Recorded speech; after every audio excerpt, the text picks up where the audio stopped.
nagbabalik po ang Vox Populi at ngayon, ipapakilala na natin ang malupit nating guest. Walang iba kung hindi si dating Congressman Mike Defensor. Magandang araw po sa inyo, Congressman Mike. Yes, Banat Bay, magandang araw sa inyo, sa lahat po ng mga kasama natin sa Vox Populi.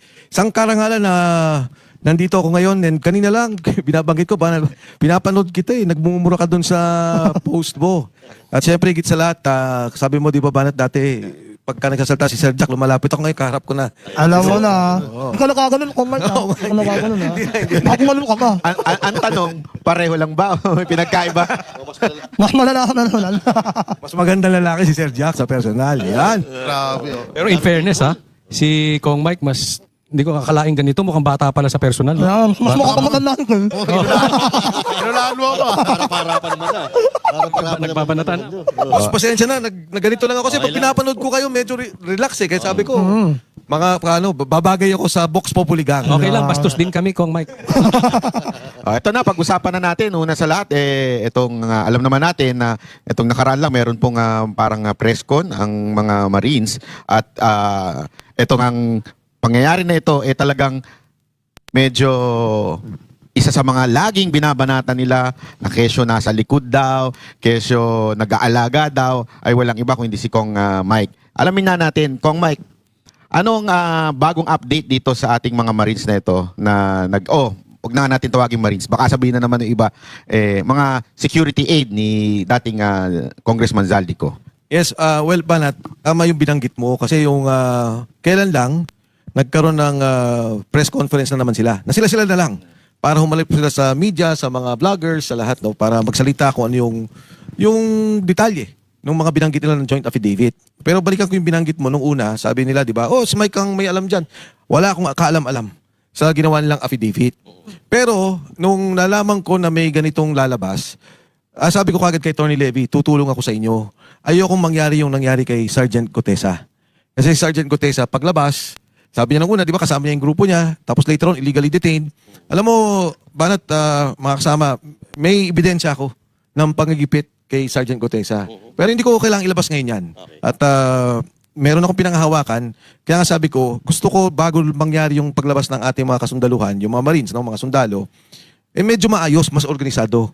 Protektado yung pamilya, kailangan ayusin na walang mapahamak. At syempre, yung mga tao mismo. Nung Tuesday ba nung isang araw, nagkaroon sila ng parang with the vloggers. In fact, ang gusto talaga nila sa show ninyo na magkaroon ng ganito, pag-uusap. Mga 10:45, kasi nauna mga 8 o'clock, biglang tinawag ako nung isa.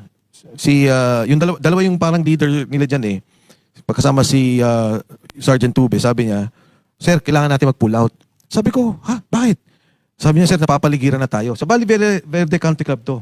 Sabi ko, Sarge, meron pa kayong isa pang with the mainstream media. Sabi ko, kaya ba natin kahit sandali para wag naman nakakaya? Sabi niya, "Sir, kaya ba ng mga 10 minutes? Sabi ko, palagi ko mga 15. Sabi niya, "Sige ho." So, dumikit sila doon sa bintana, nag-uusap sila, sumisilip, tapos bumalik. So, okay. Nagkaroon ng press con, bigla kami lumabas. Paglabas namin, nakita namin, 3 doon sa pinagdaanan namin, may mga radyo. Nagra-radyo. Doon sa kabilang kalye, may mga nagra-radyo. Tapos, pag andar namin, may 2 motor na sumunod. Anyway, magagaling naman to sila. Alam nila kung paano yung escape route. Na plano na, bago pa lang pumunta doon. Pagkatapos noon, yun nga, naka-safety na namin sila. Bumalik ako doon sa Valle Verde, kinausap ko yung mga tao. Pagpunta ko ng opisina, sinundan din pala yung team. Ginento sa akin na sinundan yung team na tumutulong para i-manage yung mga grupo. At the next day, yung opisina namin pinasok.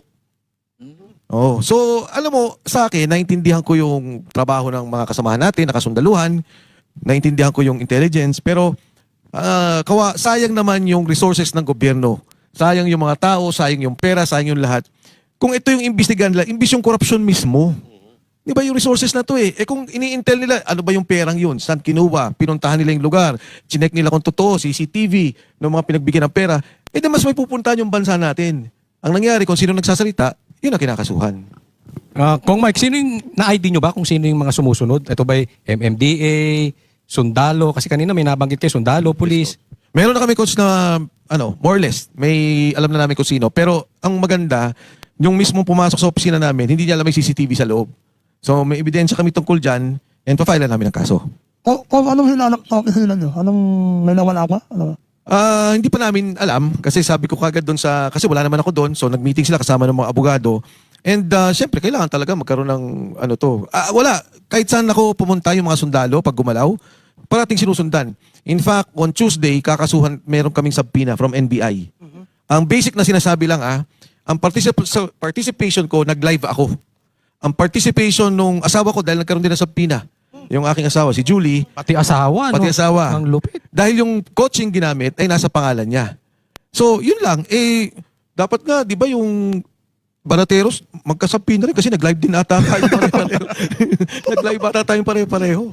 Si Banat Bay na lang. Parang wala ata. Walang ganun. Wala kami nun eh. Wala kami noon. Nagkataon na wala kami. Hindi kami naimbitahan noon. Hindi namin sila kilala. Tinakwil bigla. Hindi. Kong Mike, nakuhanan nyo yung video, may CCTV, may muka. May muka. Nakuha namin. Mukhang hindi niya alam na may CCTV. Kala niya lang siguro na ganun lang. Oo. Baka nag-deliver ng lugaw. Yun. Ang sabi niya doon, tao daw siya ng isang general ata o isang congressman. Di ba? Dahil may mga retired generals tayong mga kausap eh. So, magaling. Yung pagpalit ng gwardiya, doon siya umakyat. Naka-uniform yan, Kong? Hindi. Parang suit ni Sir Jack yung Hindi ako yun, dating eh. Parang Oo, ganyan. Nagsalita ako sa camera, nagsalita. Wala. Hindi ako yun. Wala. Ako nagsalita yun, ako yun. Huli. Pero tanong nung mga kababayan natin na, kunwari, sinusundan kayo, bakit hindi nyo i-report sa Iblates, police, o hulihin nyo kung sino man yung sumusunod? Anong plano nyo doon? Ang nangyari kasi, Banat, yung style nila is para bang susundan ka, wala kang makikita eh. Wala kang naka-helmet. Pagkatapos, mapapansin mo naman pagkatapos ng ilang bloke o ilang kilometro, may papalit. Tapos ganyan. Magaling din yung kanila. Pero doon ako nasasayangan. Kung ito ginamit sa tamang pamamaraan na yung resources ng gobyerno, kung ginamit sa korupsyon, kung ginamit talaga doon sa totohanang bigay ng pera, sana punta yung pera, edi sana may kararatnan itong problema natin ng korupsyon. Kaso ginagamit, doon sa mga kalaban, isipin nyo na lang nagsabi sila si Saldico ang pinuno ng korupsyon. May kaso na sila kay Saldico. Mga tao ni Saldi to eh. Sila nagsabi, boss, kami nagdi-deliver ng pera, ito yung pinag-deliveran namin. Di ba dapat ang tanong, o dapat ang tingnan, okay, kanino kayo nag-deliver? Okay, saan galing yan? Sino pang bossing nyo? Dahil dati sinasabi ko, 2 lang yung assistant ni Saldi. Ngayon ko lang napagtuntun dahil sa kanila, sa kwento nila, 5 pala. 5 yung assistant ni Saldi. Tapos ito nakakatawa. Sabi ko, minsan, kwentuhan ng mga sundalo, sabi ko, bakit to ba Sarge, sabi ko, bakit ba nagkakaroon ng picturean? Diba pagka-picture, tapos, daming picture eh. Yun pala, parang Lala Move tsaka Grab. Kunya nag-deliver ako kay Congressman Bay, deliver. Proof of delivery. Pag picture, ibibigay doon sa EA ni Saldi, ibibigay din kay Kong, boss, delivered na. Proof of delivery. Parang Lala Move tsaka Grab ang nangyari. Parang sobra ng normal yung delivery ng pera. Pero dito sa pagkakausap ninyo sa itong mga security na to, nakita nyo bang consistent ang kanilang kwento? Masasabi nyo ba talagang yung credibility nila ay hindi siya malabo o may konting discrepancy? Alam mo ba, siguro pag nagsabi ako kasi, makasabihin nila, dahil kinakampihan mo lang dahil ka lang kasama mo lang sila bias ka Ako, iharap nila sa komite. Durugin nila. Dikdikin nila. Tingnan nila yung mga lalabas na salita. Hindi nila madidikdik yung mga tao. Hindi mo makikita mo sa mata, sa pananalita, kung mauutal, kung nagkakagulo. Diba? Pero, may tinanong ko, ito pa talaga nakita nyo? Akala ko kasi isang beses, sir, 3 yan. Ito nung una, ito kasama ko, ito gano'n. Nga paano nyo nalaman? Kami ho nagdala. Pag napansin nyo dun sa affidavit nila, sabi ko, bakit ba kasama nyo sa townhouse kay Speaker Martin Romualdez? Ang nangyayari pala, magpapadeliver si Speaker Martin. Nandun yung kotse nila o yung van, kung ano man dala nila sa sakyan. Sasabihin sa kanila, kunan mo ko ng 10 folder. Yung folder is 2 million dadalhin. Wala naman sila doon. Hindi nila nakikita yung binibigay. Pero nakita lang, iniwan nila. Andun sila sa labas. Makikita nila dala ng congressman na dumating. Dala ng congresswoman na dumating. Sasabihin na naman sa kanila, kunan mo ulit ako ng 20. Dadating na naman doon. Kaya nga sabi ko, kaya pala. Kasi di ba dapat ang thinking ko, kunyari, sinabi ko, dalan mo ko ng 200 na envelopes, iwan nyo dyan. Ngayon, mga tao ko na take over. Hindi Sino nagpapakuha doon? Si Martin mismo? Martin mismo. Nagpapakuha sa kanila? Oo. Yung sasabihin ni Speaker daw Martin na dalin mo, kunyari, ganito. Nandun sa affidavit. So, nandun yung van, nandun yung kotse, nandun yung EA. So, papasok, sasabihin, kunyari, 20 envelope. Lalabas ngayon sila, kukuha sila doon sa sukyan, lalagay nila kay speaker. Pag may kausap na, kung sino mang kausap na yon, ibibigay. Congressman daw ba yung mismong kumukuha? O mga email Iba-iba lang? sila mismo. Kasi kausap din si speaker. Nakita nila mismo si speaker. Oo, Nakausap nila. nakita nila mismo. Kaya pala ang lakas ng loob din ng 18 Marines na magsabi ng ganyan kasi talagang na-actual talaga nilang nakikita. Yes. At actual na ginagawa at inuutos Yes. mismo ni Speaker Martin Romualdez. Ang nangyari pa kasi, sa pagbabalot pa lang, kasama na sila. Kita mo? Di ba? Kasi magbibilang ka ng pera, bawat isang ganito, lagyan ng ganitong daming pera. So kasama rin naman sila dun eh. Tapos balot. Pag dumating doon sa lugar, ganun na eh. Kaya pag tinanong mo, casual, na normal. May tinanong sila, sabi, bakit doon sa may eroplano, pinicturean nyo sa ganito, hindi naman hindi naman delivery. Kumbaga, wala naman pinagdimi tao. Sabi nila sa akin, sir, ngayon lang kasi kami nakakita ng ganong karaming pera. Na kung minsan, nakukunan talaga nila. And walang mali siya. Hindi nila inisip na naaabot sa ganito eh. Wala naman nakapag-isip nun eh. It became so normal, it became so casual, and it was the standard operating procedure that everyone was doing it with impunity. Nang walang takot. Wala na silang katakot-takot. So kung hindi nila alam na itong mga pera na to, nakaw? Hindi. Nung nangyari yung flood control scandal, babalik ko lang kay Gutesa. Sabi ni Gutesa sa akin noon, nagulat na lang ho kami na lumalabas yung flood control scandal. Tapos yung isa doon, parang taga Bicol, naapektuhan yung pamilya, so ganon. So dito naman sa kanila, yun na rin yung nakita nila. Nag-uusap na sila eh, na ito pala yung pera. Pag tinanong mo sila, di ba, bakit si Saldico contractor naman eh? Lalo na yung matagal na kay Saldico. Yung iba kasi bago eh. Sabi nila, sir, tama yun, merong kami dinideliver na pera, isang maleta, 2. Pero ngayon lang namin nakita, sa panahon ni BBM, ang 3 times a week delivery, 500 million minimum, and 3 to 4 billion maximum. Ngayon lang sabi lang nangyari ito na 3 times a week ang delivery. Regular po yun. 3 times. Regular. Kaya umabot sila ng 90. 90 na sila ngayon eh. Nung simula ang skandalo at tapos yung nawala na si Saldico, umabot ang bilang nila ng 90 na katao. Pero saan nakuha ni Lacson yung 365 days daw na nagde-deliver?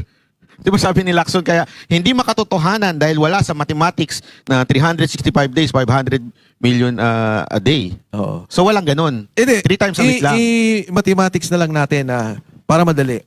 100 delivery, ang sabi nila more or less. 110 ata. 110. Mm. Okay. Ilagay mo na lang sa on average 3 billion. 2 billion. The 220 billion. Tapos yung isang delivery, 2 yun eh. Aguado and Makati area. So 220 billion is about 440 billion. Di ba? Meron pang delivery na pa isa-isa. Yung envelope. Meron pang mga paper bag. Tapos kasama pa yung kay Saldi. Hindi mo pa pinasok yung kay Saldi eh. So pag pinagsama-sama mo yun, talaga malaki yung pondo. Alam mo ba, tinanong ko sila. Sabi ko, abot pa sa computation natin yung 805? Sabi nung sundalo eh. Sir, sobra pa nga dun eh. Pagka pinagsama-sama natin lahat eh. So, talagang talagang talamak. Ngayon, pasukin ko naman yung argumento. Sige, pwede ba yun? Hindi pwede. Bakit natin i-discriminate o i-dismiss ka agad? Kesa tingnan natin kung ano bang katotohanan doon. May delivery ba talaga? Diba? Kung 800 billion, okay.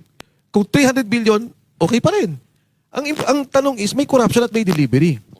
Nung matkulong si Pangulong Estrada, ang kaso niya was 4 billion pesos, pero iba-iba yun eh. Merong, sinasabi, wetting money, may ganito. Ang pondo lang ng gobyerno na involved was 150 million pesos. Nung kay GMA, may pondo ang PCSO na 360 plus ata on na parang din ata din nila doon eh, intelligence fund din nila, operations sila. Yung kay GMA, na-charge siya for 50 million. Parang may sinabi na napirmahan niya yon, later on acquitted. So, lagi mo na, 4 billion, 360. Ito isang delivery lang to eh. Sa pinag-uusapan natin korupsyon ngayon, isang delivery lang ng pondo. Si VP Inday Sara, ang kanilang inimbestigan is 125 million. Ang nagkaroon na ng liquidation ay 50 million. So 75 na lang million ang natitira. Hindi yun ang nakaw yun yung pondong kailangan i-liquidate. Ito bilyon-bilyon na pinag-uusapan eh. Isang delivery pa lang. Iba-ibang delivery to. May kay Speaker, may kay Martin, may Senador, may Congressman. So, parang bakit nagtataka na parang ayaw nilang pagtunan ng panahon itong totoong problema ng korupsyon. Kasi samantalang yung mga nasabi mo, kung na kay Estrada, kay Arroyo, kay BP Sara, nakatuon ang atensyon nila eh. Maliit pa lang na halaga yun. Eh, paano to? Sobrang laki pero binabaliwala nila. Yes. Yun yung, ano dyan, yun yung punto dyan at bakit kaya nila ginagawa to kung na parang baliwala lang? Pansinin nyo, tatlong ahensya ng gobyerno, independent ICI, independent pati pangalan nakalimutan ko na dahil insignificant na siya eh. 'Di ba yung Commission on Infrastructure, Independent Commission on Infrastructure, Blue Ribbon Committee Senate. Apat muna, Congress at saka Ombudsman. Ang ginawa kagad ng Ombudsman, ayaw na namin mag-imbestiga. Tuminto for the first time. Nung barata noon, kung ano, quantum bakbakan, di ba? Talagang nakatutok sila. Ito huminto. Yung Senado nung mabinggit ang pangalan ni Speaker Martin Romualdez at ni BBM, huminto. Yung ICI, alam ko from December pa lang nagkaroon na ng clearance kay Speaker Martin. No case. Hindi pinasok yung kay Gutesa na sinabi from the Senate Committee hearing. Walang pinasok na kahit anong ebidensya. Wala rin pinasok na kahit sinong senador ata o congressman. Maraming binanggit eh. Ang nasabit lang ay si Senator Bong Revilla. Pagdating mo ng ombudsman, ganun pa rin. Diba? Sino ang lumalabas na pinaka-mastermind sa lahat? Senate, ICI, Ombudsman, Saldico. Saldico lang. Siya lang yung kinasuhan nila. Ngayon, nagsalita yung mga tao ni Saldico. Hinto.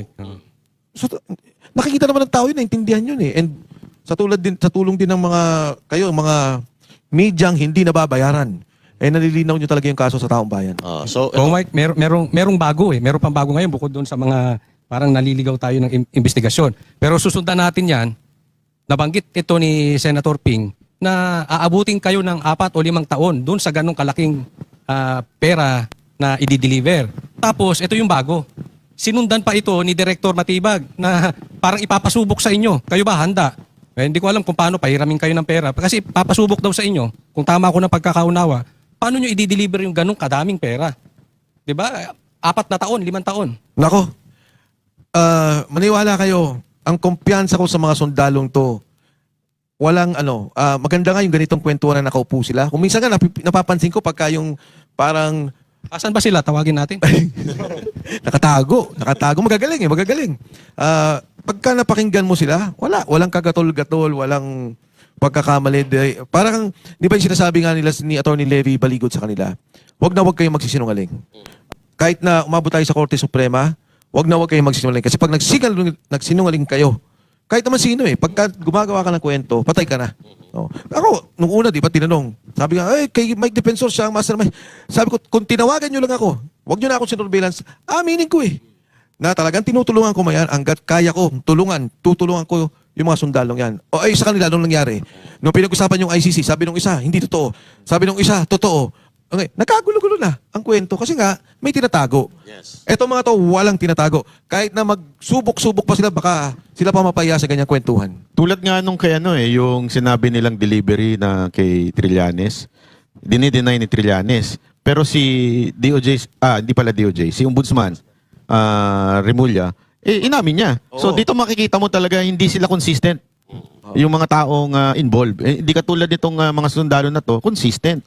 Alam mo, Banat, ayoko lang magsabi ng pangalan ng mga kaibigan ko. Kasi sinabi ko naman sa kanila, hindi ako involved sa affidavit. Totoo hindi talaga ako na-involved. Nung nandyan na sila, at nung nandyan na, lalabas na sila, doon na lang ako na-involved. May mga tumatawag. Pare, ano ba yun? Saan ba yun? Siyempre, tatanungin ko. Sarge, saan ba tong kay ganito? Ano ba nangyari? Okay, pabalik ako. Partner, eto daw yun Oo nga, totoo. Hindi nila makaila Di ba? Yung kay Senator Trillanes, di ba sabi niya, hindi totoo. First time narinig ko ay sir, ako na-deliver dun sa ganito Walang kagatol-gatol. Di ko alam na taga dun sa Antipolo Senator Trillanes So, kaya ulitin ko ba, marami akong kaibigan tumatawag, nagtatanong, ano ba yun? Ano yung eksaktong nangyari? Ano yung pagka nagkwento ko, dito daw yan. Hindi na makakibo. Alam nila totoo. Pero wala pa po bang lumalapit sa inyo para aregluhin o parang sabihin sa inyo, sabihin mo naman yung mga wag kaming idamay. Meron na ba? Actually, Banat, meron. Ang sinabi ko lang sa kanila, number 1, totoo naman, hindi ako involved. At pangalawa, ang mga sundalo at magiging si Attorney Levy Baligod, nagkaroon sila ng pag-uusap na hindi pwedeng may mga pagtatago o pagsisinungaling.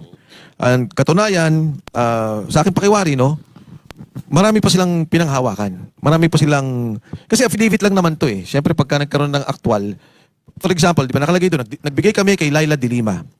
Hindi lang naman isa yun eh. Pag ibinuno nila yung kwentong yun, makikita mo yung kabuang kwento. So, hindi papayag ang mga sundalo sa ganun. Nagsalita sila, alam nila pwede nilang ikamatay. Oh. Nagsalita sila, alam nila pwedeng maging problema sa pamilya. Ayun. Ang gusto talaga nila, isiwalat sa buong bansa, sa ating mga kababayan, ano talaga yung nakita at nangyari sa kanila. Ayun. Kaya lang, Kong, paano nila mailalabas yun? Alam naman natin na walang mangyayari sa ombudsman. Yung reklamo o yung kanilang sa ombudsman, wala namang mangyayari doon.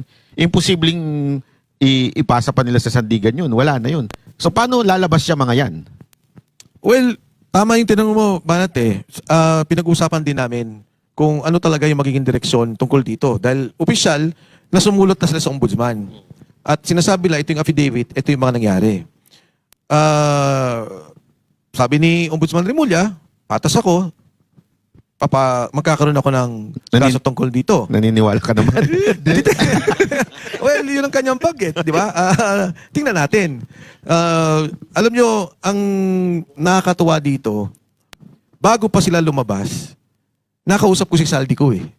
Nare-recall ninyo may impeachment? Yes. Okay. So doon sa impeachment, kaparte ng, may dugtong eh. Itong bigay ng pera sa impeachment eh. So marami ako tinatanong kay Saldico.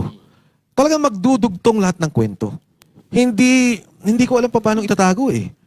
Maaaring sa 2 taon may itatago nila to, pero puputok at puputok. Pero Paano kung Mike, itotohanan? ibig sabihin totoo yung 150 million bawat pirma Bawat pirma sa... sa impeachment ni BP Sara, yung una, nung nakaraang taon. Di ba ang dalawa yan eh, merong pera, merong budget. Merong budget. Ang nakita kasi ng mga sundalo yung budget eh, yung pera. Wala naman sila alam doon sa may inabot na saro, kung ano man. Hindi na talaga nakita yun. Sana ba magkaroon ng coach ng pagkakataon sila sa inyo? No, magkwentuhan kayo ng relax. Makikita nyo kung gaano kadiin at kasinsin yung kwento. Oh. Kaya yung kay Saldi ko yung tinutukoy ko kasi sabi niyo diba Yes. nag-uusap kayo. Oo. So nasabi po ba ni Saldi ko na totoo yung bigayan ng Yes. pera sa pirma sa Yes. impeachment? Oh, yung allocation na dagdag sa mga pondo, totoo. Inamin naman ni Saldico doon sa impeachment eh. So ito, Kong, no, nakita natin yung statement nito ni Ombudsman Remulla regarding dito sa 18 Marines, no? Parang medyo negative. Parang hindi siya umaayon dito sa mga revelasyon. Although, kung mayroong pinaka-credible talaga na testigo, ay walang iba kundi si Saldico and of course, itong 18 Marines. So now, ano po yung expectation nyo? Kasi medyo positive pa rin kayo kaya Ombudsman Boying Remulla. Ano po ang ini-expect nyo? Halimbawa, isiniwalat nitong 18 Marines. Ano po ang ini-expect nyong gagawin ni Ombudsman Remulla? Alam mo, hindi siguro positive is yung term no sa aking Patas nga ba? Patas nga ba? Ang aking kasi, ang legal na pamamaraan batay sa ating batas at sa ligang batas ay sa ombudsman. Yes. Ang proseso ng investigasyon maaari ding magkaroon sa Kongreso at sa Senado. Kaya wala tayong bilang taong bayan, wala tayong ibang magagawa kundi respetuhin ang prosesong yon. Pero ako naniniwala may hangganan din ang pananaw, ang dibdib, yung pag-iisip ng ating mga kababayan. Nangyari na yan ng 2 beses sa kasaysayan natin. EDSA 1, pinoklama si Pangulong Marcos. Nag-oath na siya na presidente sa legal. Oh, sabi ng taong bayan, hindi. Mali yan, nandaya ka, o kung ano man naging protesta ng EDSA 1, nung lumabas na si Secretary Enrile at si General Ramos, nagkaroon ng protesta. EDSA 2, nagkaroon ng impeachment kay ERAP, ayaw buksan yung second envelope. Lumabas ang taong bayan, nagpulong-pulong sa EDSA, nagalit. At pagkatapos sabi ng military, nagwi-withdraw kami ng support. Ang sabi ng Korte Suprema, constructive resignation. Naniniwala pa rin ako, katulad nung kay Cory, sumama siya sa eleksyon, nagkaroon ng eleksyon, kay Pangulong ERAP, nagkaroon ng proseso ng impeachment. Dumaan tayo sa tama at legal na proseso. Pero naniniwala ako, at hindi lang naman ako, kundi ang taong bayan, sa huli, ang magdidesisyon kung anong nais nilang mangyari. Comment na lang ako. Wala na tayong mag-asa. Wala na hawak ng kaso na yan. Wala na talaga, no? Sa mag-asa na sinasabi mo, equal power.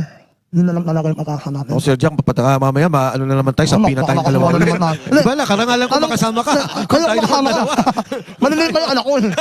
Pero yung tanong ko, yun na lang ba yung solusyon? Well, ayoko magsabi ng ito lang ba yung solusyon, pero ako, harapin ko yung legal na proseso, harapin ko yung pamamaraan kung ano yung dapat natin Kasi gawin. kung may, nakikita ko sa mga nangyayari yun. Alam naman na yung katotohanan, ayaw nilang kunin yung kaso eh. Basta meron po tayong disclaimer, ang opinion ng isang host ay hindi opinion Ay, oo. ng lahat ng host. Malinaw? Opinion ko lang to opinion kasi pinapilimin kong power eh. Maano ko ba? Wala yun. Biro-biroan lang po yan, huwag nyo kami siniseryoso. Okay? Bago po tayo magsimula kanina, may statement po yung parang yung NBI na the rest of the hundreds of these Marines ay next week lalabas daw. Ano po masasabi niyo doon? Well, natutuwa naman ako na may ganong balita magmula pa mismo sa ating attorney Matibag ng National Bureau of Investigation. Kasi yun naman ang kailangan eh. Lumabas tayo at magsalita kung ano yung katotohanan. In fact, kung merong kasapi ng gobyerno na nakita nila yung mga nangyari at hindi naman sila sangkot. O kung sangkot man naman sila, hindi naman talaga grabe yung partisipasyon. O kung am I referring to si E.S. Bersamin, si Yusek Adrian Bersamin, si Secretary Pakandaman, si Yusek Traigib Olaybar. Itong mga to, sabi ko nga dun kasi narinig ko yun eh. Nakita ko yun kay Leon de Viste. At may mga pag-uusap pa na nandun ako. Hindi ako yung aktual na kausap. Pero ayoko mag-impose. Parang ang pakiramdam ko, kung kailan kayong handa magsalita, nasa sa inyo yan. Basta ang paniwala ko, dapat gawin natin yung tama para sa bansa. Yes. Diba? Ang sabi, merong isang tao kasi si E.S. Bersamin na abogado na siya. Yung medyo maganda yung pag-iisip niya. Sabi niya, wala naman tayong ginawa. Naging kasangkapan tayo. Sabi niya, dapat sabihin na natin yung totoo. Kasi pag natapos ang 2020, pag nangyari na yung 2028, nagpalit ng gobyerno, madadamay tayo sa kasong yan. Sabi niya, madadamay tayo sa kasong yan, nakinasangkapan lang naman tayo. So nagulat ako, galing to sa staff mismo ni E.S. Bersamin. And tingin ko talagang yan din ang pag-iisip ni Adrian. Di ba na nautusan, pagkatapos ngayon sila yung madidiin. Accessory sila. So, di ba sinasabi pa nga, parang naiwan pa sa kanila yung 1.2 billion pesos? Kasi nung pumutok, nasa kanila eh. Hindi pa nila nadideliver eh. Napakadelikado nun. Kung isa sa mga lagi pang inaakusa dito sa mga security aid ni Zaldico, yung political agenda. Tapos nakita pa nila kayo na isa rin kayong instrumento doon sa pagbagsak ni Erap. Kayo ba, meron ba kayong nababasa na merong grupo sa likod nitong mga security na to? Ako na nga tinuturo nila eh. Ako na yung sinasabi lang behind. Kikwento ko lang to para nung panahon ng Pangulong Duterte, hindi ako part ng leadership ng Kongreso. Nagkaroon ng away pa dyan at the time, si Speaker Alan Cayetano at si Speaker Lord Velasco. Nadamay pa ako dyan. Nung pumalit si Speaker Lord Velasco, natanggal ako bilang chairman. So, hindi ako kabinete ng Pangulong Duterte. Hindi niya ako leadership ng House. Wala ako sa ganong posisyon ng liderato. Sinasabi na, di ba, Duterte ka daw ako.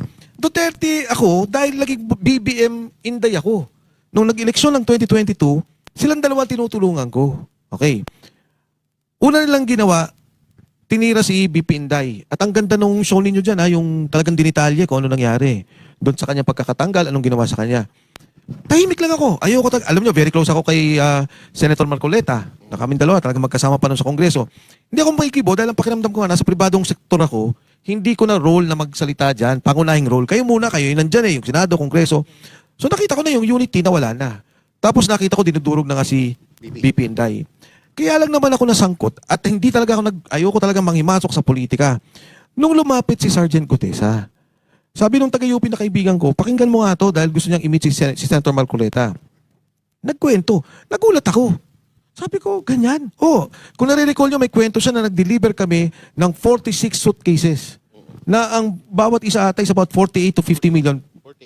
Million pesos. Mga 2-point-something billion. Sabi ko talaga, Sarge. Tapos sabi ko, bakit nyo ba inaakyat? Tapos binababa ulit. Yung pala pinipicturan. Tsaka pag deliver ka, pinipicturan.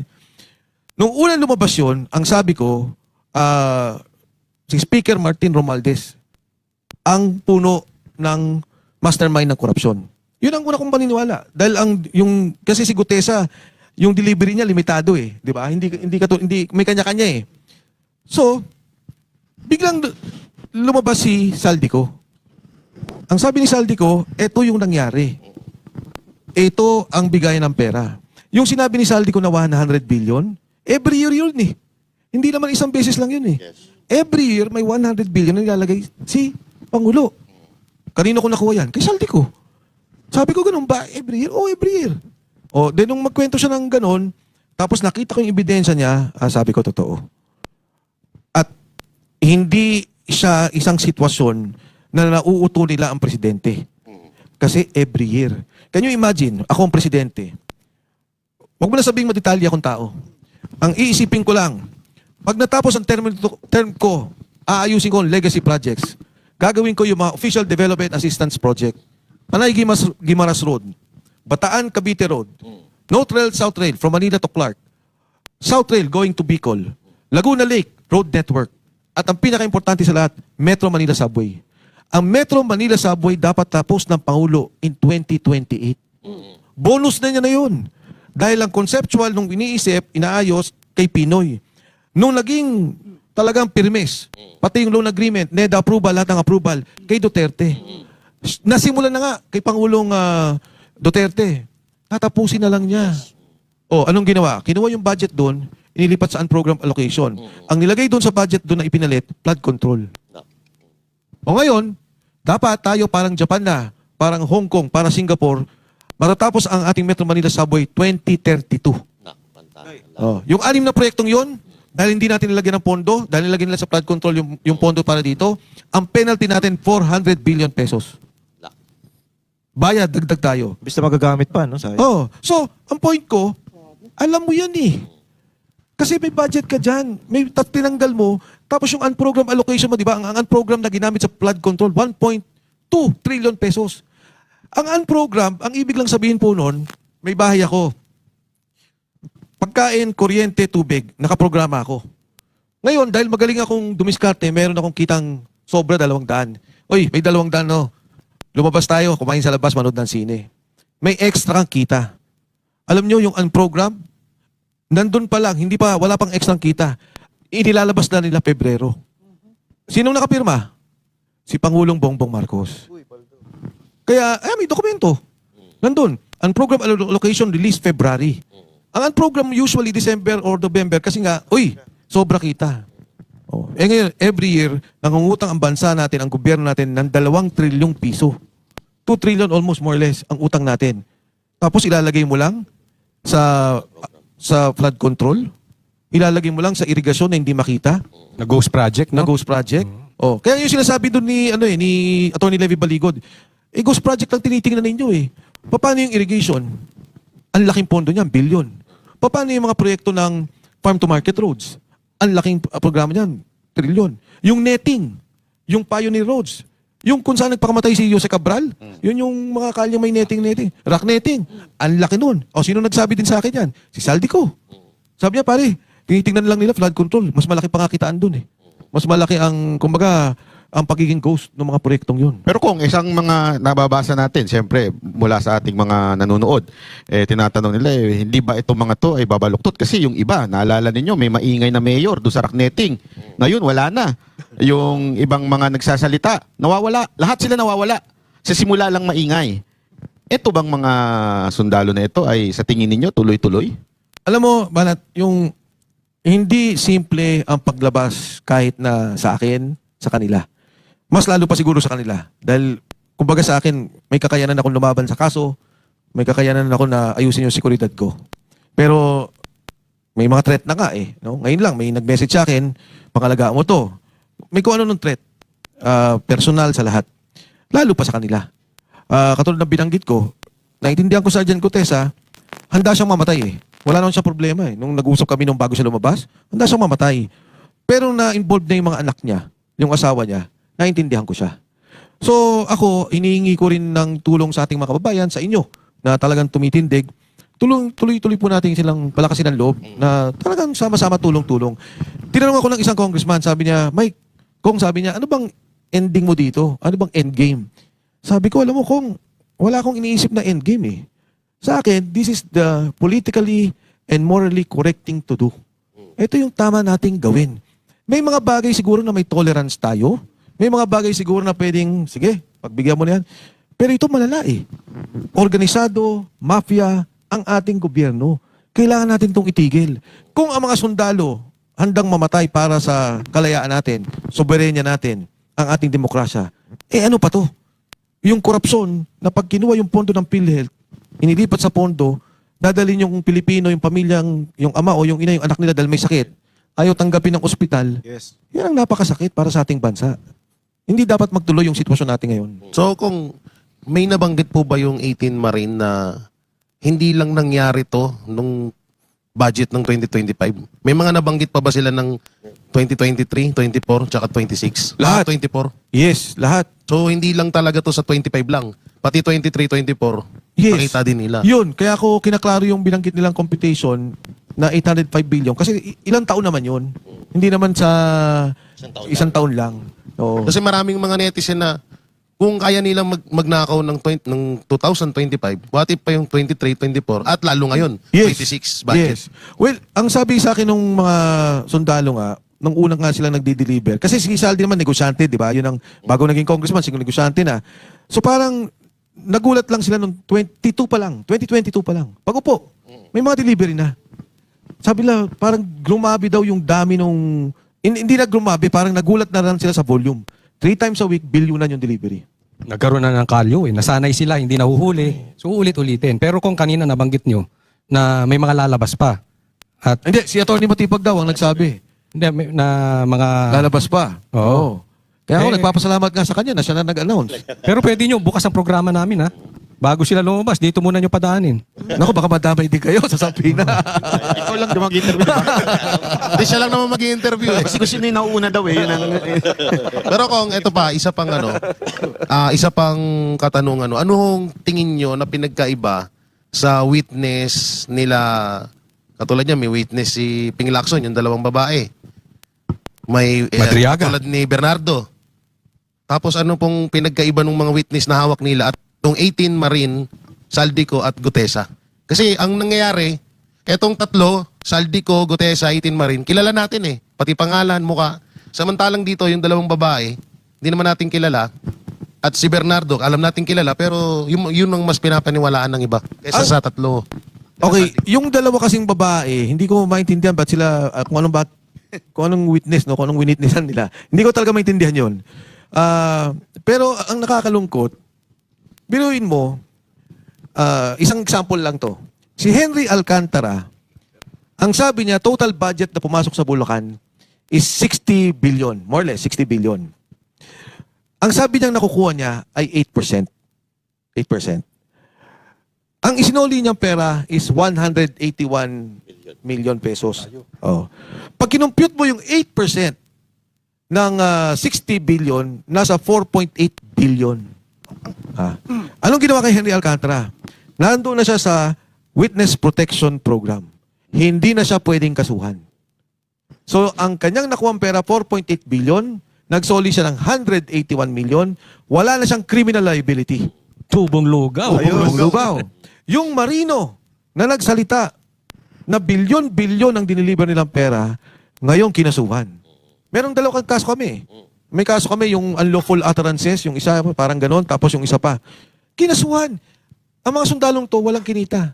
Hindi DPWH, official, contractor, hindi sila DPWH, hindi sila congressman o senador. Okay. Si Bryce, ganon din. Ang daming pera. Oh. Ang isinoling pera ni Yusek Bernardo sa aking pagkakaalam, 100 million. Oh. Ang computation nga nila sa perang nakuha ni Yusek Bernardo, kung mga 30 billion, meron. 30 billion. Sila pa yung safe, no? Wala nang kaso kasi witness protection program na sila. Pero kung may tanong ako, di ba, sila ngayon, sila. Kasi kung ako makasuhan, Hindi. sila. Ay, wala na si Marcos. Wala na. Wala na si Marcos. Wala na. Wala ka lang kasi ng kaso. Wala na. Ang kapal ng Witness, mukha. ano na sila? State witness na sila. Ang kapal ng mukha, ano? Oh. Ano? Apply tayo. pero ako may alam ako tungkol dun sa witness ni Lacson, yung dalawang nakatakip. ano yung nagpe-pedicure tsaka na mag-manicure kay Lacson. Eh habang nagpe-pedicure si Lacson, nagkwento ito, ay pwede ka, witness. Biro lang Lacson ha, Pedicure pala. biro lang natin yun. Pero ako, ito nakikita ko lang, madagdag ko lang ko.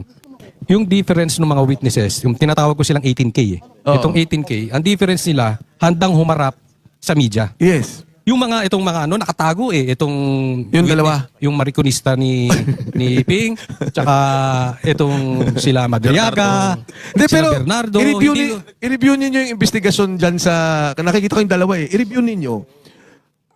Nung nagsalita dyan si Marcoleta, sabi niya yan din yung sinabing address ni Saldico na nagdi-deliver siya ng pera kay Presidente. Hininto. Sinabi ni Saldico, nag-deliver ako dyan sa address na yan. 800 million at saka 200 million kay Yusek Jojo Cadiz. Oh. Nung tinanong yan, huminto. Napanood ko yun eh. Oh, Hindi yun. lang huminto. Si Ping ang sumasagot. Hindi siya tinatanong ni Senator Marcoleta. Si Senator Ping ang sagot na sa... Oo, ano rin tong... Siya naging witness. Si Ping. Kiss yarn. De, pero in fairness naman dyan sa dalawa, hindi naman din sila, kumbaga, involved sa corruption. Ito na lang example, yung kay Senator Bong Revilla. Si Yusek Bernardo nagturo, state witness. Ang corroborating, si Bryce at saka si Alcantara. Tatlo state witness. Siya nakakulong. Yung isang kaso na yun, siya ang kulong. So bakit ganun lang yan? Baliktad. Kung sa ano ba? Kung may nakakanawa. Di ba sa Senator Marcoleta, nananahimik sa amin, nakasamin yun eh. Nakakapilipin ako eh. Nakasukulay ako sa kanya. Naglilimas na ng manok eh. Tinuro ni Alcantara. Sa kanyang mananarko, sa ayun na yan. Wala kayong puso eh, no? So yung apat na kumuha ng pera nga, apat, di ba? Sabi nila, nagati, ito, may kita. O, diniliver daw kay Sec.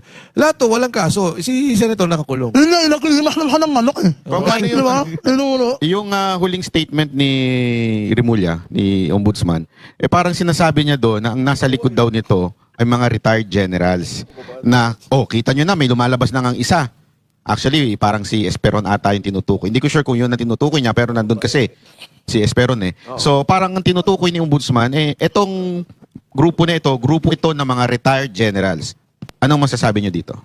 Well, unang-una, itong mga sundalo kasi, retired Marines, retired Army, di ba? So, naintindihan ko, kasi nung kay Sergeant Gutesa, nakita ko rin yung reaksyon ng maraming mga sundalo eh. Both retired and active. Pero para sabihin na yung retired generals behind sa mga taong tumaring behind in terms na tama yan, magsalita kayo. No? Sabihin nyo yung katotohanan. Pero walang agenda yung mga tao eh. Parang, kunyari, Secretary Esperon, former Secretary Esperon, dahil Duterte siya? Dahil kaya niya ginagawa to? Walang connection eh. Hindi, nagsasalita yung mga tao, hindi dahil meron silang paniniwalang politikal. Nagsasalita yung mga tao dahil alam nila ito yung tama para sa bansa. Diba? Ito yung nakikita nila. Matagal din silang nagdebate tungkol dyan, sa aking pagkakalam. Kasi nga parang, nung lumabas si Gutesa, may tinawagan siya. Dalawa eh. May tinawagan siya. So hindi ko na alam kung ano nangyari. Later on, nakita ko. Nitong huli. Sabi nila, sir, ako yung tinawagan. Ay, ikaw ba yun? Sabi ko, nung kaharap ko, sir, sabi nung isa, sir, ako naman yung isa. Ang tagal na pinag-usapan talaga nila, napakahirap na desisyon para umabot sila. Ang naging ending, ang sabi nila, tayo nga mamamatay para sa bayan eh. Itong nangyayari ngayon, ito yung kinamamatay ng ating bansa. Ito yung kinamamatay ng ating mamayan. So, dapat tayong lumabas para dito. Pero can you really honestly say na hindi ang ending ninyo ay destabilization? Kasi yan ang bintang ng iba, lalo na ng mga nasa administrasyon. Lumabas lang sila kasi they want to destabilize the country, they want to replace the president with VP Sara Duterte. Yan ang mga akusasyon eh. In your own honest opinion, sa pagkakausap sa mga Marines na ito, yan ba sa tingin mo o malabo yan? Anong inyong opinion dito? Alam mo, Banat, ang destabilization na nangyayari ngayon, ang gobyerno mismo ang gumagawa. Kung hindi nga ginawa ang kalokohan ng budget, nakita ng tao ang magandang proyekto at programa, hindi magkakagulo.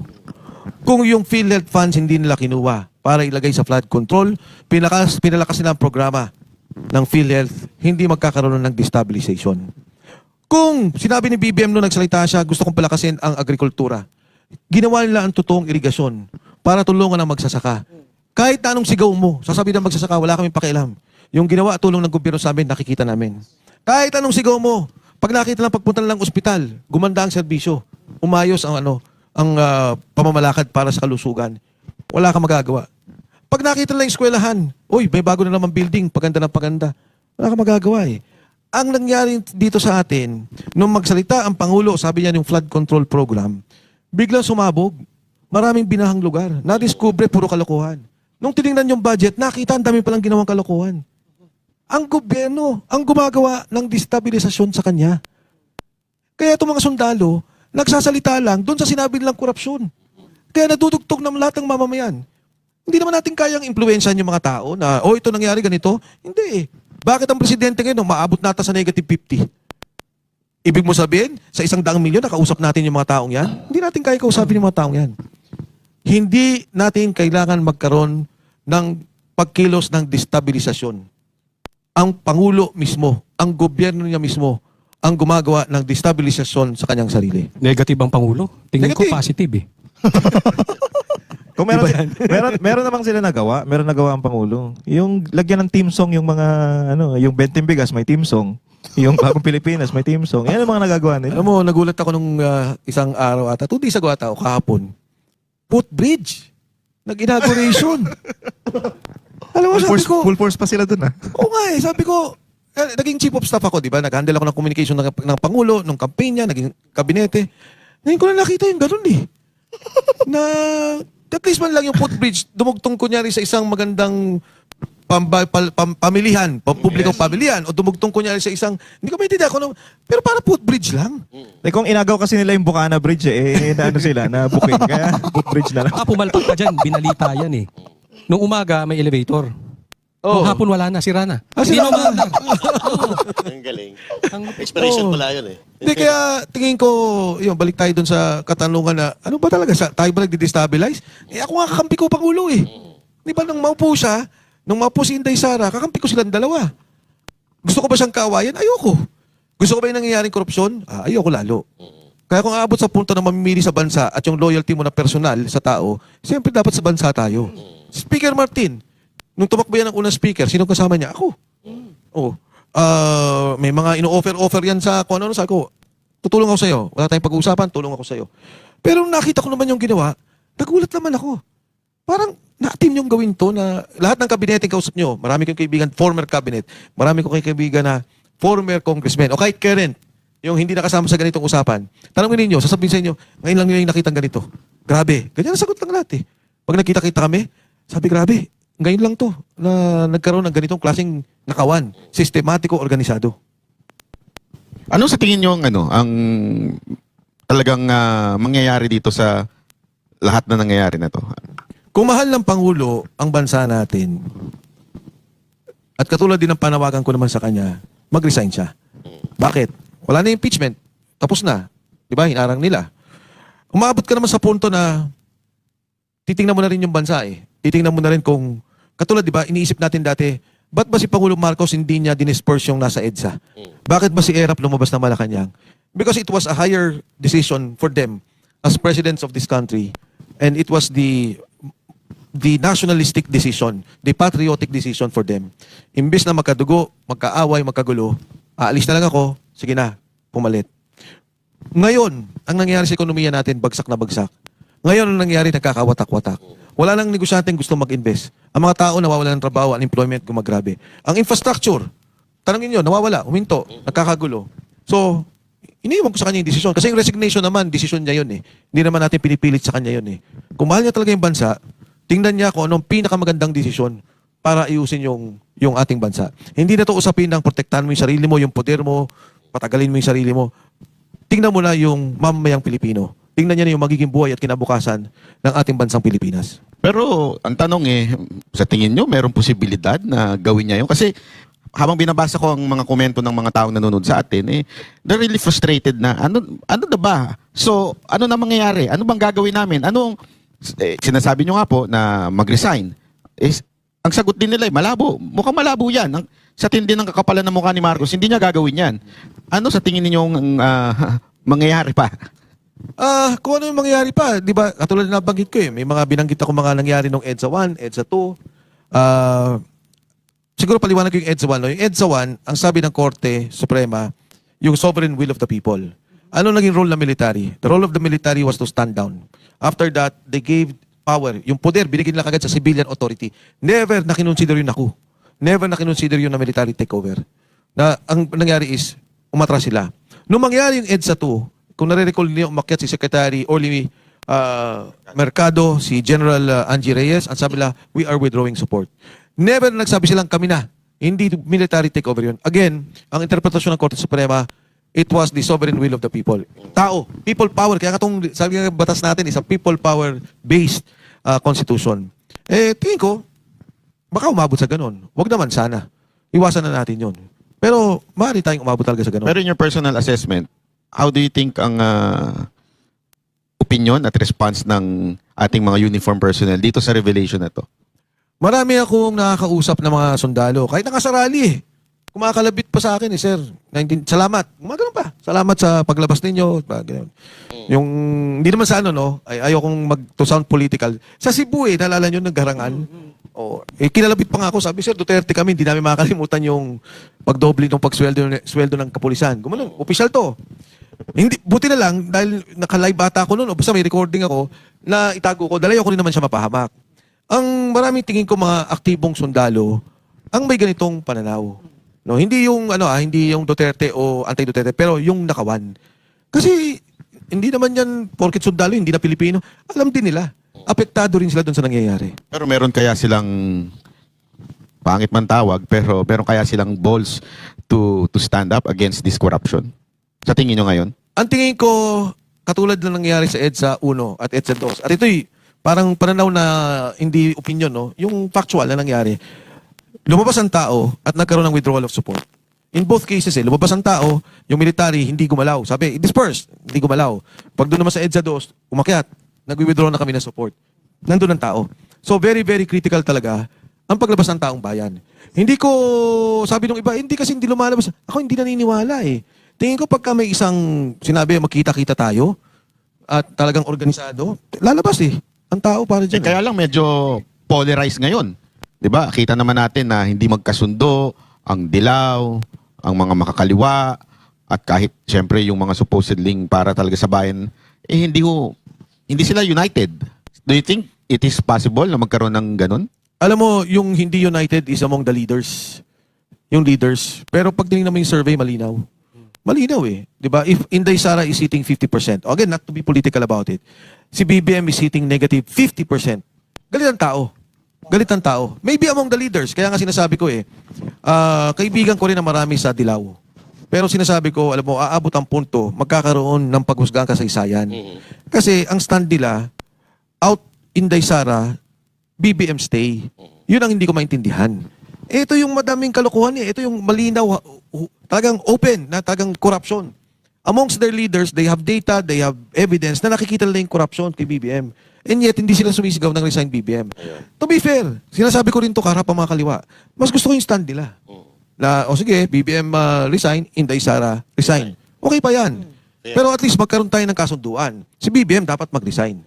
So, pag lumabas ba tao, lalabas lahat? Palagay ko. Palagay ko. Kasi, saan pa tayo abutin? Ano mangyari? Pero hindi gumagalaw ang dilaw ay dahil sa yung isa sa kanila ay di umano allegedly na-deliveran ng maleta, yung isang leader nila na dating nakulong. Oo, hindi lang naman siya, 'di ba? Marami pa ring iba na na-identify doon. Pero sa akin kasi bilang unfair sa akin na ang tingin mo kay Inday Sara, i-equate mo sa EJK. Huwag muna tayo magdebate ng EJK. Yes. Wala mo nang debate doon. Kung tama o mali yung kung ano ba nangyari doon dahil tagal din natin yun. Pero para dikit mo ang Duterte, si Inday Sara na EJK, parang mali. Kasi si Inday Sara naging mayor ng 9 na taon. Diba? For 6 years pala. Nakita niyo naman yung performance niya eh. May ganun ba siya? May nakita ba tayong ganun sa kanya? Wala naman sinasabi na may EJK si Inday Sara ng mayor. Kasi kung titignan mo yung track record niya, yan ang tingnan ninyo. Huwag ang Pangulong Duterte na nasa dahig. O ngayon, dahil sinisiraan nyo lang, dahil ayaw nyo maging Duterte ulit ang presidente, parang masyado namang atang taliwas yun. Di ba? Walang prinsipyo yung ganung paninindigan. Tapos dahil, kahit na demonyo na yung namumuno, di ba? Tanggapin na lang natin kesa ito. Dahil kalaban natin sa politika. Yes. Magnakaw ka na lang. Magnakaw na kayo na magnakaw basta hindi makaupo si BP Sara. Pero kung ano pa ang kulang kaya natin? Kasi sinabi nyo, positive si BP Sara, negative si presidente, presidente nyo. Ah. Ano pa kulang natin? Kasi parang sabi nyo, lumabas naman ng tao, yun yung ano eh. Dati lumabas din ng tao, hindi naman daw sabi mo, din na hindi naman nakailam ang sundalo, hindi lang sila umarang. Eh lahat siya nangyayari na ngayon. Yes, Coach. Ano pa ang nangaantay natin? Kasi kailangan ang sinasabi ng mga kasandaluhan, magkaroon ng critical mass. Ano bang ibig sabihin lang ng critical mass? Umaabot sa punto na wala nang galaw yung ating lipunan. Nahinto ang negosyo, nahinto ang ekonomiya, na kailangan may gawing aksyon. Pag may inuto silang aksyon at hindi ginawa, yan na. Yan na yung sinasabi. Bakit naging EDSA ang naging sentro? Kasi ang EDSA ang daluyan ng trapiko dito sa ating sentro. Makati, Ortigas, San Juan, Mandaluyong. Pag hinarang mo yan, wala na makakapasok sa Makati, wala makakapasok sa Mandaluyong, San Juan, Ortigas. Pag naglali ka sa Makati, hihinto lahat ng ano dyan. Pero kahit na magkaroon ka ng 5 milyon, pagpalagay mo na sa Pangasinan, walang epekto yan. Hindi magkakaroon ng, kasi pwede lang sabihin, pabayaan mo lang sila mag-rally. But a rally or a gathering, a critical mass, na dito sa sa Makati, sa Ortigas, kung saan hihinto ang negosyo, dyan magkakaroon ng desisyon. I-disperse ba namin yan o hindi? At pag hindi gumalaw ang kasundaluhan, hindi gumalaw ang kapulisan, yan na ang magiging problema. Pero ako kung meron akong opinion na sa tingin ko parang kulang pa. May isang sektor pa sa lipunan natin ng kulang kaya hindi gumagalaw. Simbahan. Kasi kung maalala natin, 'di ba, nung EDSA Revolution, simbahan malaking part nung pagtawag ni Cardinal. Kasi na ako noon buhay na ako nung time na yun Nung tumawag si Cardinal Sin ng pumunta sa EDSA, doon talaga nagkaroon ng Ngayon, alam naman natin, ang hindi naman po lahat yung mga pari natin, kung hindi bayot, corrupt. Totoo naman, di ba? So, sa tingin ko, kailangan may isang simbahan na gumalaw. Ano sa tingin nyo dun? Oo, naniniwala ako doon. Tingin ko, hindi lang simbahan, may sektor ng negosyante, may sektor ng civil society. Pero ang naniniwala ako na dahan-dahan, naaantig na kasi nung unang rally nung simbahan, di ba, yung Trillion March, nung pangalawa, sabi nila, bawal ang BBM resign. Dapat, pwede yung Inday Sara resign. Nakita ko yung mga huminto dahil marami dyan, mga taga Quezon City, mga taga distrito ko. Nakita ko may mga t-shirt ng BBM resign Nandun sila. So, alam ko na meron ng mga kaparian, at marami din akong kausap na kaparian, na kumbinsido doon sa mga nangyari. And tama ka, kailangan naman yan. Kailangan may simbahan na makita dyan, magsalita. Kasi, ano ba sabi nung ibang sa simbahan? Ayaw namin, di ba na si BBM? Titisin na namin kaysa si Inday Sara dahil sa EJK. Yan ang feeling ko unfair. Di ba? Dapat, una, i-judge nyo si Inday Sara. May 6 years siya na naging mayor, nakita niyo yung performance niya. Pangalawa, magsalitay ninyo. Ito bang taong to, talagang EJK? Hindi. Sabi lang kasi ganito daw, nagagalit. Nako, kung naabot nila si GMA kung paano magalit noon, ibang klase magalit. Pero hindi to yung pang-api, trabaho. Pero nagagalit. Wala namang perpektong presidente. Wala namang perpektong tao. Lahat may kainaan. Pero, ito ang nabilib ako kay Inday. Sa corruption, wala. Zero. Ba't alam ko, daming gusto tumulong, ayaw nang tanggapin Noon pa. Noon pa nung vice presidential campaign niya, wala namang tinanggapan ng pera yan Pero ang daming bintang sa kanya, napakaraming bintang sa kanya na ito, katulad nga lang nabawa ng confidential funds. At sinasabi mo na hindi nga siya tumatanggap ng ng tulong mula sa mga malalaking tao, ibang personalidad. So ito ba ay katulad din ang pananaw mo ba ay katulad din ng pananaw ng iba na ito ay malaking pamumulitika sa kanya? Alam mo, yung 125 million, and doon sa programa nakita ko kung paano lumabas yung issue Doon ko nalinawan. Pero, yung una nilang nilabas yung 125 million, natatawa na ako. Bakit? Buksan nyo ngayon yung COA report, makikita nyo sa Google, DPWH, 100 billion unliquidated. Yes. DOH, siguro mga 60 billion unliquidated. Tingnan nyo lahat ng department. DSWD, ilang billion? Sino tingin ninyo yung pinaka-honest na kabinete? Assume na natin. O pinaka-walang pera na ahensya. Anong tingin ninyo yung ahensya pinaka-walang pera? Buksan nyo COA report. Unliquidated. Office of the President. Ang laki ng unliquidated na funds. Nabanggit na Inday ito. Ilan ba? Billion? 4.2 ata. 4.5 Ay, yung billion. ano? Hindi, yan yung confidential niya. Confidential. Oh, okay, yung explanation kasi dyan, 4.5 billion yung confidential ni BBM. Pag kinumpute mo ng 365 days, that's 12 million a day. Sarap. Oh, yung kay Tay sabi na 11 million, nagalit sila, di ba? 11 million. Pero kung wala namang na-deliver, itong nabanggit tong 18K na na-deliver kay BP Sara, kahit minsan, Wala. kahit donation, Wala. kahit envelope, Wala. Alam mo kung bakit wala? Kasi from day one, pinlano na nila nayariin si Inday Sara. Kaya walang pondo doon kung hindi yung pondo pang-impeach kay Inday Sara, pang ganito kay Inday Sara. Yun ang nangyari.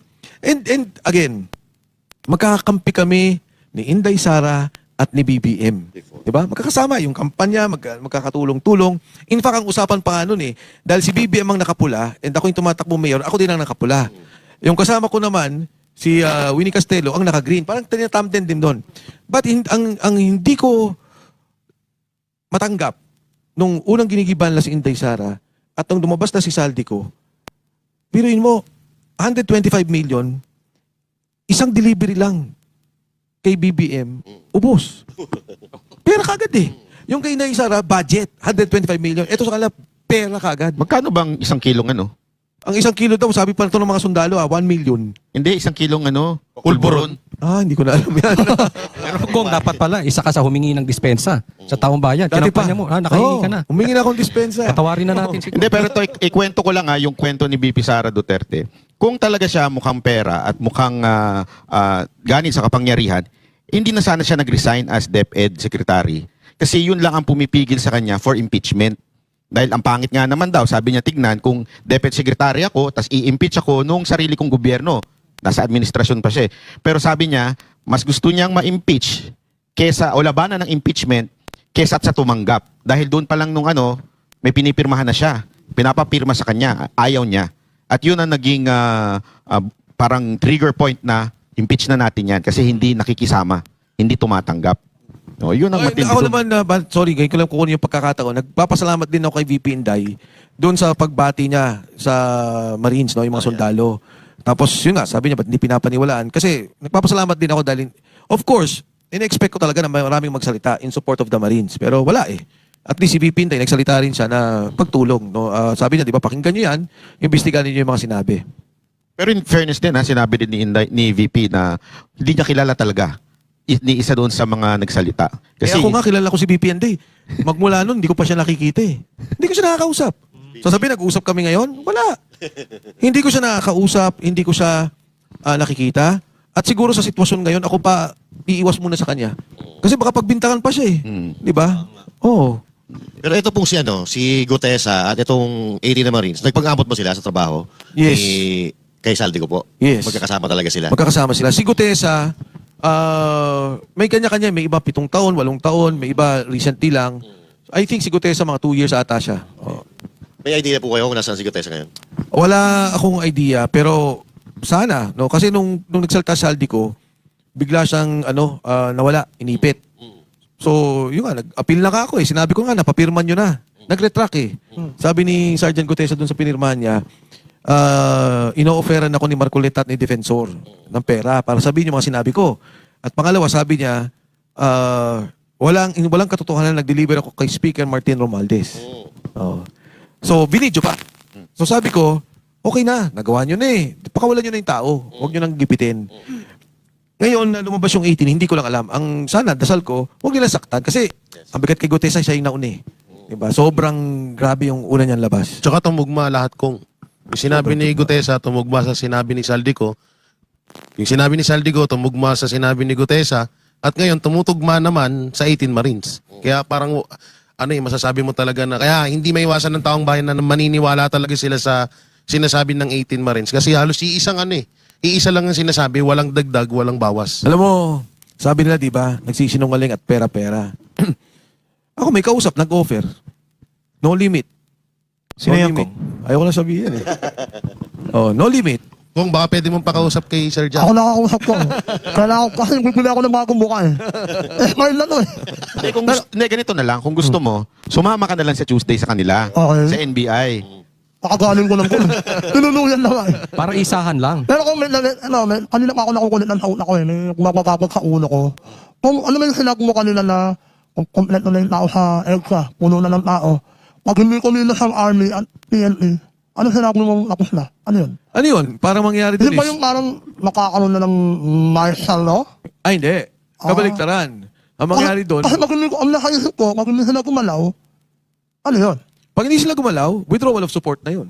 Ganun. Akala ko pag hindi sila gumalaw, hayaan lang nila. Parang, hayaan nila. Parang, Pagka sinabi, disperse niya yan. Kasi wala. Yung bansa, yung ekonomiya na apektuhan, walang gumagalaw. I-disperse niya yan. Hindi dinisperse. hindi okay. Oo. Pero sa tingin nyo, siyempre, di ba, kita natin may gera pa na nagaganap.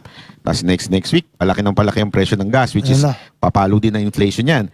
So, sa tingin nyo, sa tindi ng kahirapan ng ganyan, yung mga tao, may isip pa na magreklamo sa gobyerno at pupunta sa kalsada? O pwede namang talagang lalo pa silang pupunta?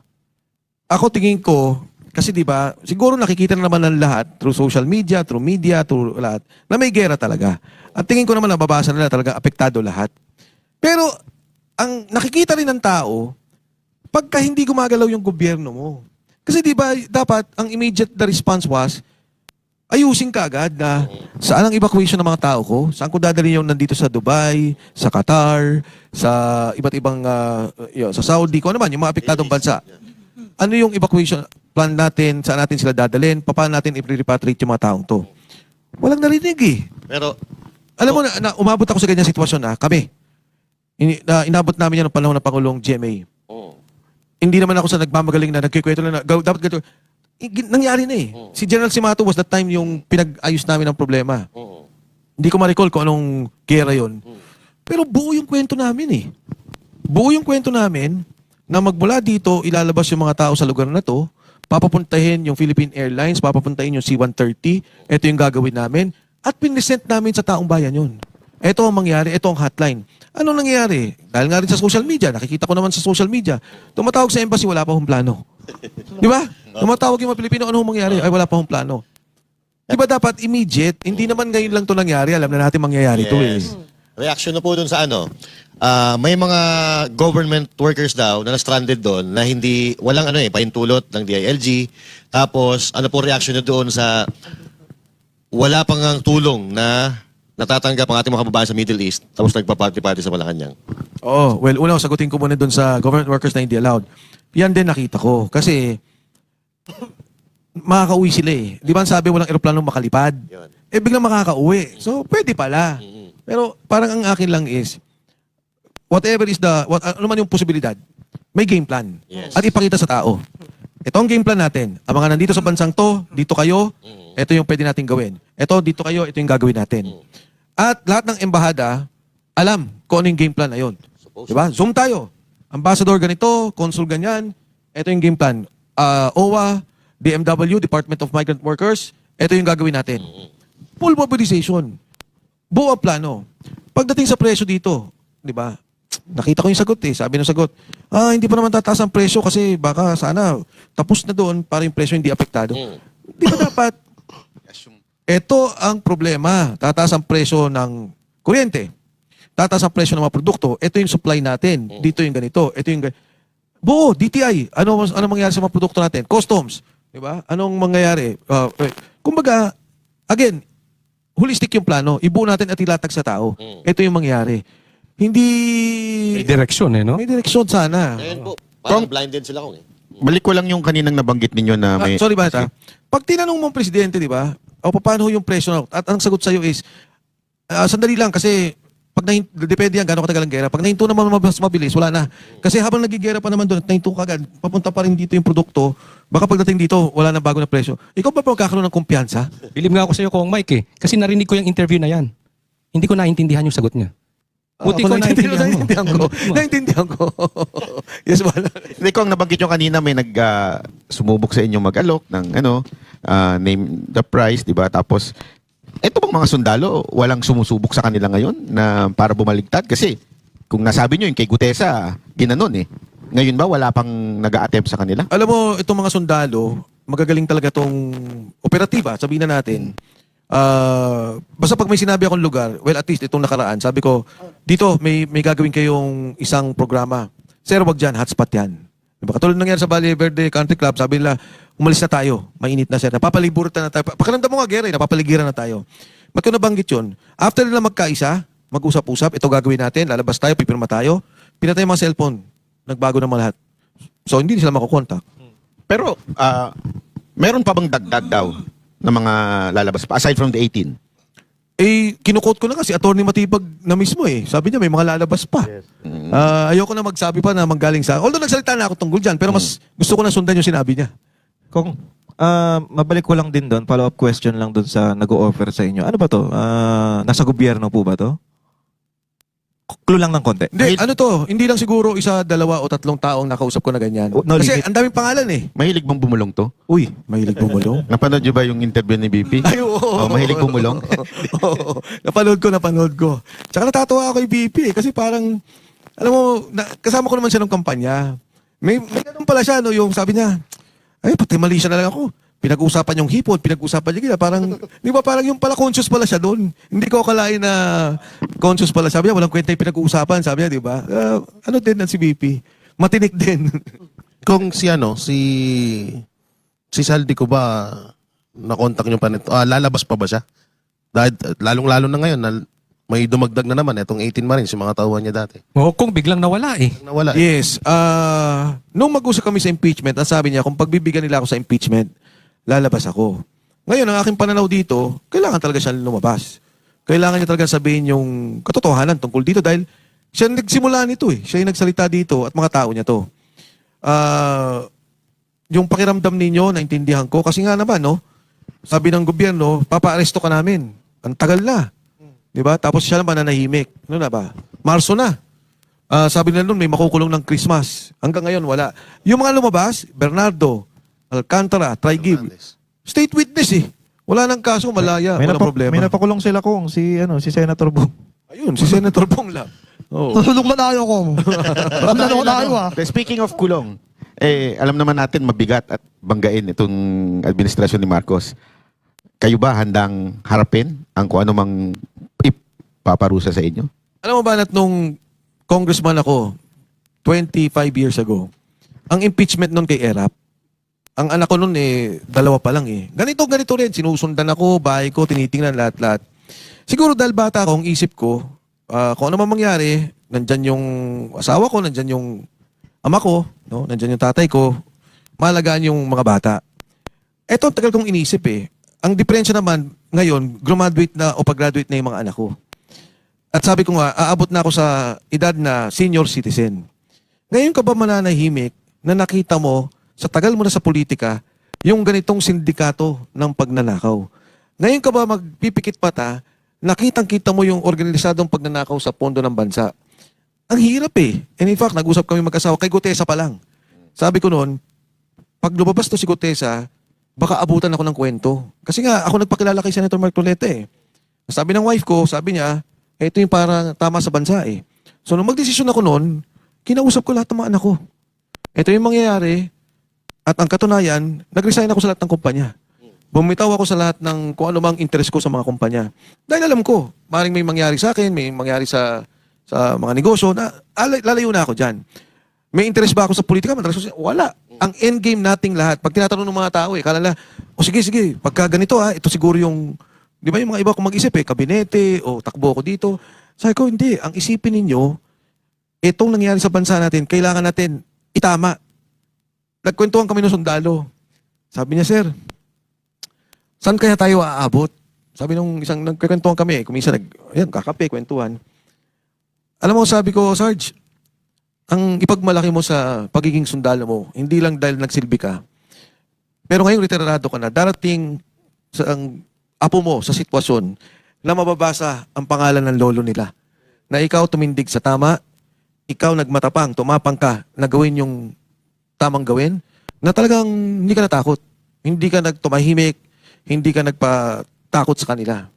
Alam mo, yung sundalo tumingin, sabi, tama sir. Ganun talaga eh. Kailangan tayo, katulad ninyo, naninindigan sa tama. Bago po tayo magtapos, ito yung tanong ng mga netizen natin. Kung gusto nilang sumuporta dito sa mga sundalo, ano ba ang pwede daw nilang gawin? Alam nyo, napakarami ho. Napakarami. Okay. Unang-una, syempre, katulad nung nangyari kay Gutesa, iniiwasan namin. Kaya talagang mabigat yung pagkilos para maitago yung mga pamilya. Yung mga pang-araw-araw lang nila. Kasi magkakasama po sila eh. Talagang sinabi ng mga sundalo, kung mamamatay sila sabay-sabay, sama-sama. Mga Marines, ganyan mag-isip eh. So, hindi ko lang banal kung paano, pero may nagsabi sa akin, sabi niya magtatayo ako ng GoFundMe para sa mga sundalo. Sabi ko, napakaganda po niya, sige tulungan niyo po kami. Tapos may mga iba naman, sabi magpapadala ng tulong. Mga grocery ba? Kung anong kailangan lang. Sabi ko, salamat po.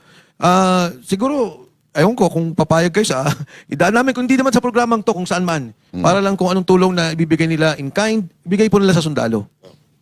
Ayun.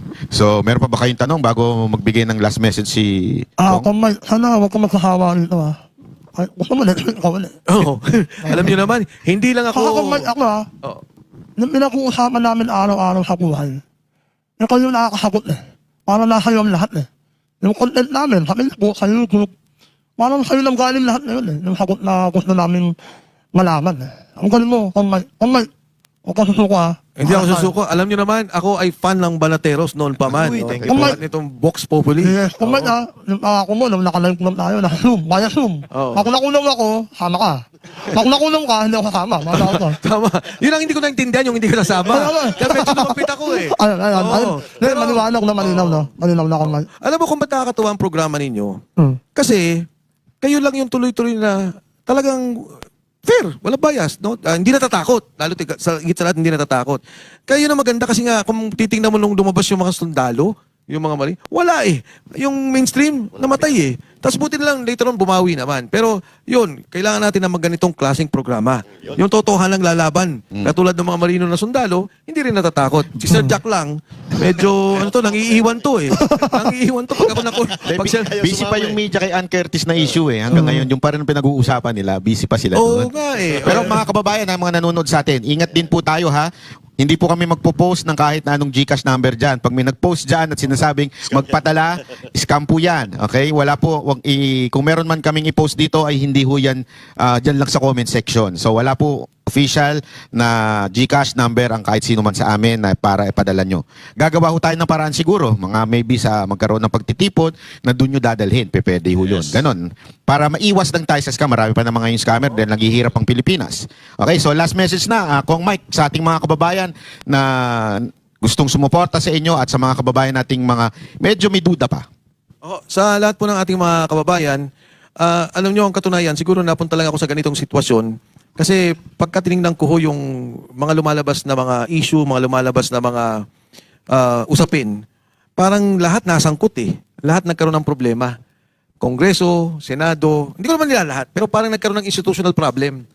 Kaya ho siguro nagkaroon ng puwang na kailangan may magsalita rin doon sa mga nangyayari. At totoo na naman ho, itong mga lumalabas na mga issue ng nakawan, ibang klase na.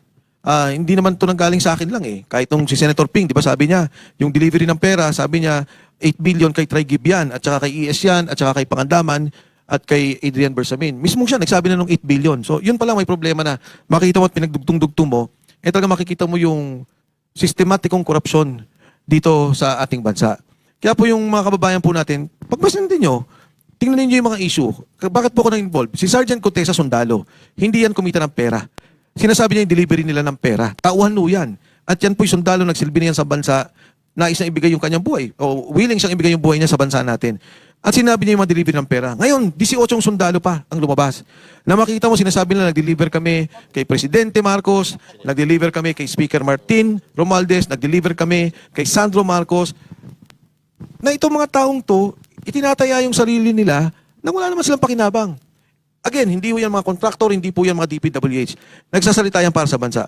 So, yan po yung bigyan natin ng suporta. Wag na ho ako, wag si Sara Duterte, wag si Attorney Baligod. Pakinggan ninyo itong mga sundalong to. Pakinggan ninyo yung sinasabi nila at ikumpara ninyo sa salita ng mga tinuturo nila at yung mga sinasabi nilang tumanggap ng pera ng gobyerno. Yung pera pong yun, pera nyo yun. Hindi naman pera ni saldi ko yun. Yung po'y buwis na binabayad ninyo na dapat nagamit sa kalusugan, nagamit sa edukasyon, nagamit sa subway na naistana natin. Kaya po, sa inyo po lahat, tuloy ho tayo, magmasid po tayo at kumilos tayo para naman maitama natin yung nangyari sa bansang Pilipinas. Maraming salamat, Kong Mike. At dito nagtatapos ang episode